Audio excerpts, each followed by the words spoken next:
So we're finally seeing Zombie Man fight, and it turns out that he has regeneration. I mean, he basically has like the abilities of Deadpool in more ways than one. But he has like super regeneration, can seemingly regenerate from anything, like even if his head is blown off. Because at some point in his fight with Pure Blood, he like has his brain explode and he still comes back from that. And he uses weapons. He has like an arsenal. And as we see, he's fighting Pure Blood here, who is not a cadre or a top monster in the Monster Association. He's just a demon level. He's just like a warm-up for Zombie Man here, essentially. As we have seen with a lot of the S-Class heroes so far, they're kind of just getting these warm-ups before they fight the top monsters. And Pure Blood says that he's a vampire with a bloodline carrying supernatural powers for generations. Like a couple episodes ago when he's first introduced, he's supposed to say that he is like a natural-born monster. Like he says that in the manga. This is really interesting because most monsters in the series are humans inherently, and they just become monsters. You know, aside from like the Sea Folk and, you know, Deep Sea King and them. And I guess it goes more into like the origin of monsters and how they came to be and how a monster could even just be naturally born, which isn't really explored too much in the series. You kind of just have to go off contextual clues, and even then you kind of just have to guess because nothing is ever confirmed.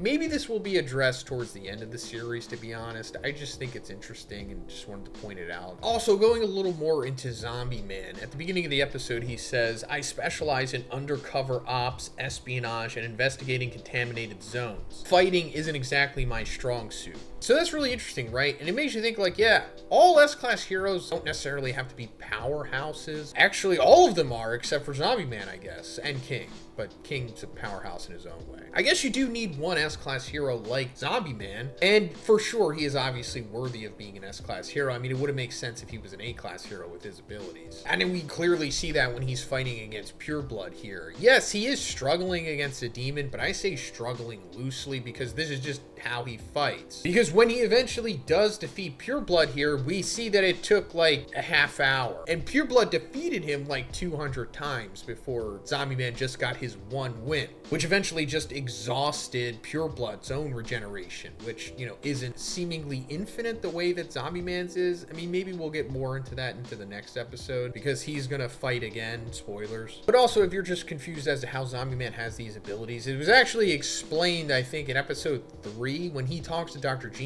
Dr. Zhoniin reveals that Zombie Man is the result of one of his experiments. Like, he was the only successful test subject in his Immortality series. So Dr. Zhoniin did some kind of crazy experiment to give Zombie Man like these regeneration abilities. And we don't really know how far it can go yet. Like I said, maybe we'll explore this in the next episode, but he doesn't need his brain to come back. So I don't think he's like Majin Buu or Cell, as to where like you could just have like one single cell left or whatever, and then he'll come back from that. But he can come back from very little, seemingly. And of course, he also has like super strength. I mean, at least compared to the A-Class heroes, I guess. And this is just really cool. I like Zombie Man as a character. This chapter, when it came out a couple years ago, was amazing. Obviously better in the manga. We can't really expect much from the anime, but they're doing what they can, I guess. Hey, also guys, we are less than 1,000 away from 300,000 subscribers. If you could subscribe so we can get there before the end of the year, that would be incredible. Thank you guys. I appreciate it so much. But he's just like a war of attrition type of hero. Like, he'll just grind you out until the job gets done. Fun fact, in an audiobook story for One Punch Man, this is like super hardcore territory, Zombie Man actually winds up defeating Carnage Kabuto. Like, you know, the big monster from season 1 that Saitama fights. I know that sounds crazy, but the Zombie Man just grinds him out the same way that he does Pure Blood, although much longer. I'll make another video about that. I've already made a video about that, I think like 7 years ago, but I'll make an updated one since it's kind of topical now. But Zombie Man successfully gets past Pure Blood, then he like defeats all the other monsters in the room. Then we're moving on to Pig God, who comes across a demon level by the name of Big Eater.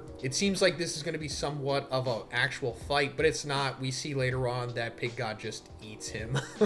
So yeah, Big God, this is what he does. We've seen him do this many times in the series so far. He just eats monsters. No matter how big they are, he can just eat them. So then we're coming to Atomic's disciples, E-Iron, Okamatachi, Itachi and Bushido, and they're taking on Narinki's private squad that got mind controlled by Super S, I think in the first episode. This is just like somewhat of a solid test for them, to be honest, but it's more so just to introduce Amai Mask here because he hasn't really gotten his hands dirty yet. And Amai Mask is just like, yeah, I'll handle this, and he lets the Atomic Disciples go further. But as Narinki's squad is approaching Amai Mask, the disciples are thinking, it's like, I wonder how Amai Mask is going to deal with them. I'm sure he has some secret trick that he's going to do, some wholesome thing, because surely he's not going to kill them because they are seemingly innocent humans, right? I mean, they're not monsters. They're just mind controlled right now by a monster. Turns out, no! Amai Mask is brutally murdering them in just one monstrous blitz. This is awesome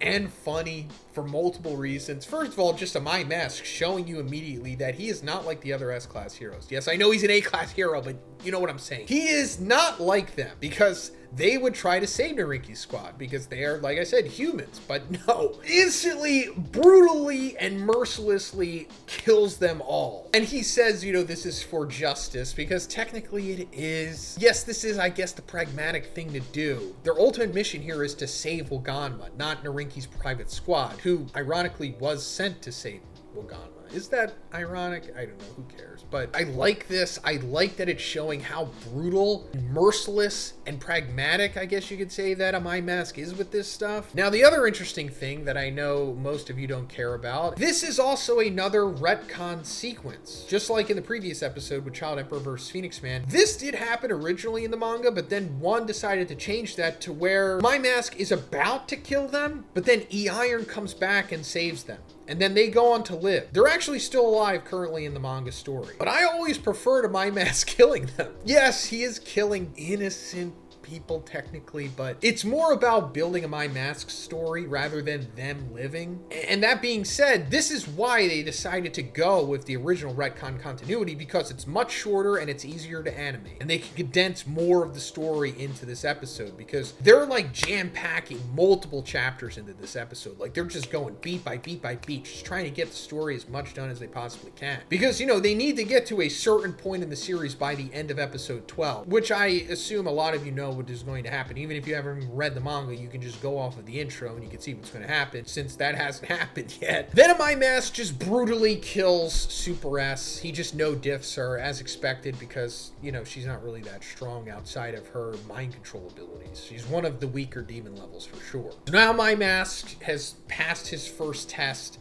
and he is going to go on to fight an even stronger monster after this. Spoilers. So then, like we said, the disciples come across their demon level test in Devil Longhair, and they just grind him out. He just has like this hair attack as implied by his name, but you know, they're all swordsmen and they're all capable enough to just get through it, especially with remembering what Atomic Samurai had told them, and they beat him. I mean, he kind of just collapses from not having any hair, but they win. Then we get a quick glimpse of Evil Natural Water, one of the top monsters of the Monster Association. I guess this is subtly implying that they're going to fight him next, which is, you know, funny because it's like Coughing Baby versus Atomic Bomb at that point. But then speaking of Atomic Samurai, we're coming back to him and we're seeing him get his hands dirty because he's immediately just taking out all of these monsters, taking out a demon level guy, a big demon sword guy, I forget his name, it doesn't really matter, he's just fodder. But then he's running into somewhat of a test, and I say test loosely because we're coming back to G5, this robot from the organization that we've seen intermittently throughout the season. We saw him give Child Emperor some issues a couple episodes back. Now he's back again, and he just gets destroyed by Atomic Samurai, showing you that yes, there are levels to this game, and if you are a swordsman and you're going against Atomic Samurai and you're like not flashy flash,